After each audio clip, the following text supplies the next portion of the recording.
The world of Pokemon is no stranger to animated forms of media. There are TV shows, shorts, movies, Hatsune Miku?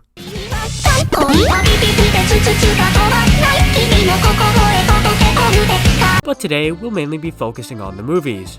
Or one movie in particular. But who knows, I might be talking about this some other time. One day. The Pokemon movies mainly share the same universe that the anime does. And because of this means the anime and the movies share the same characters. Ash Ketchum, Pikachu, you know those characters.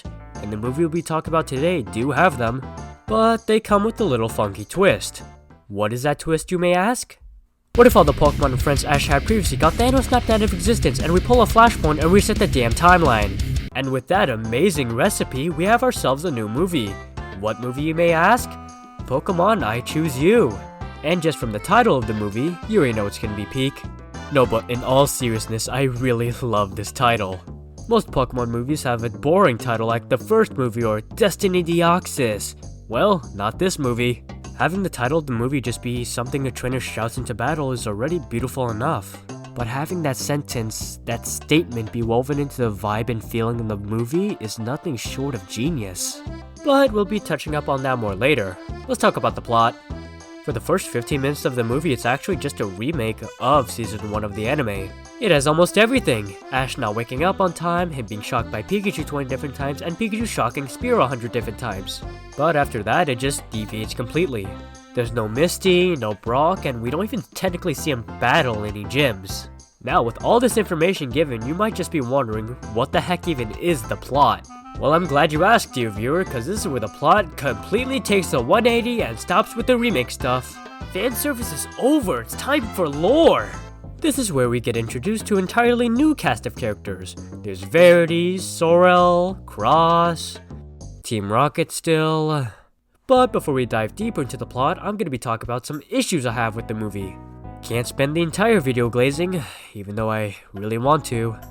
Okay, so this is like a genuine gripe I have with the movie, but the pacing is just abysmal.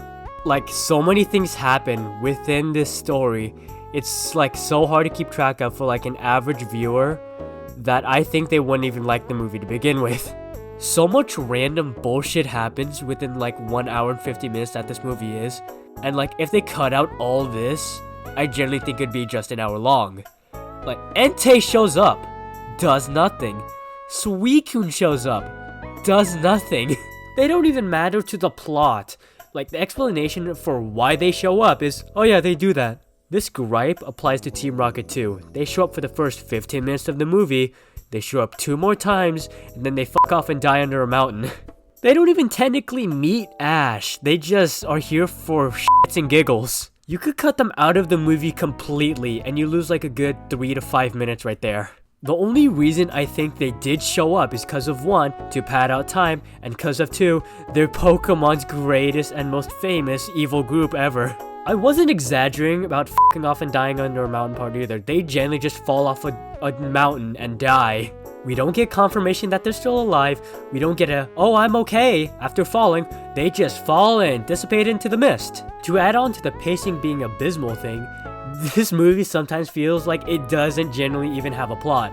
Like, it obviously does, but there's so many jump cuts and time cuts that I can't even keep track of it sometimes. This movie genuinely feels like they just took some random episodes from the anime and mushed it together to create a plot. I can list off events from this movie and they can really be just episodes from the anime on their own. The entire story of Butterfree evolving and leaving? Check. Picking up a Charmander in the rain that has been abandoned? Check. Okay, I think that's everything. Let's get back to the plot. The plot isn't really anything special, it's a little basic. It's basically just Ash finds Ho-Oh sheddings. Go find Ho-Oh. Obviously more stuff happens, but that's basically what it boils down to. And despite the plot being a little bit basic, holy crap did they make the most of it. Despite being an original story not connected to the beloved anime, this is actually really good. This movie actually does a really good job at taking old plots from episodes and turning it into character development for Ash. Like, seeing Ash learn how to let things go, even when it hurts like hell, through Butterfree is just utter cinema. There was one instance in the movie that shows Ash running away and hiding in the woods with a bunch of hypotheticals going through his head.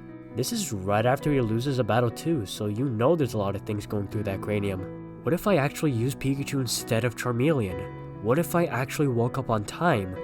What if I actually got the Pokemon I wanted that day? And he learns that all of that doesn't even matter. It's his Pokemon, it's his friends, it's Pikachu that got him to this position to begin with. And he learned this through a dream where Pokemon never even existed.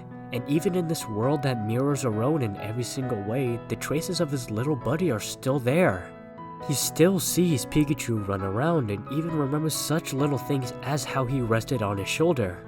Even though he has every possible reason not to remember his little buddy, he still does anyway. That's just how strong their bond is. Even in a world where Pokemon don't even exist, it still feels like something's missing for him.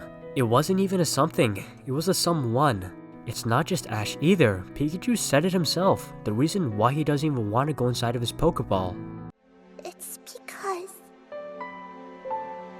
It's because I always want to be with you. He actively chooses to stay outside with him. He chooses Ash. The message that the story is trying to convey is that it's not power that truly makes us the strongest one out there. It's our friends, our buddies, the experiences we have with them are truly what brings out the best in us. The story was never about choosing to become the strongest or even the best. It was about choosing to live and be with the people we care about the most. Even when it goes against everything they want in that moment, that's love. That's saying, I choose you. I'm not crying, you're crying. Okay, while I wipe away these tears, let's talk about the animation. Pokemon is familiar in the style of movement, so there's a lot of examples of it. But how does this movie compare and contrast to what's been done previously? Well, compared to other Pokemon animations out there, there's only one way to describe how this looks. Holy shit! This movie is absolutely stunning. It's not just the animation either. The lighting, the character movement, the layering, it's all just stellar. There are some moments where you can just look at it and say, oh, that's CGI. But I only noticed that like once.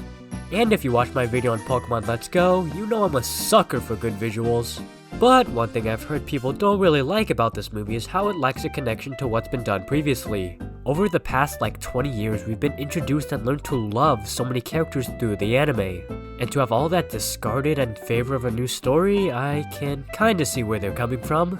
But in my opinion, that's okay. This still has all the beats to make a good movie. And it still has every beat to make a good Pokemon movie. Just because something doesn't stick to a formula doesn't mean it can't shine on its own. Hell, the voice cast did everything in their power to make this sound amazing. Ash sounds amazing as always, but you should definitely hear the Pokemon. All the Pokemon sound amazing. Especially Charmeleon's voice, he sounds stellar. The voice actors did an amazing job in this. Props to all of them.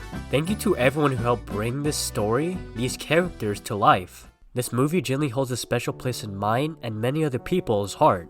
This movie is not only a love letter to Pokemon fans as a whole, but a genuine amazing experience to just casual viewers. Pokemon means a lot to so many people out there and it has taught us so many things. And this movie is no different. We all live in a world with our own family and friends. But for those who we care about the most, the people we love with all of our hearts, it's important to let them know how much they really mean to us. Sometimes you just have to take a step back and let them know that I'm happy that I choose you.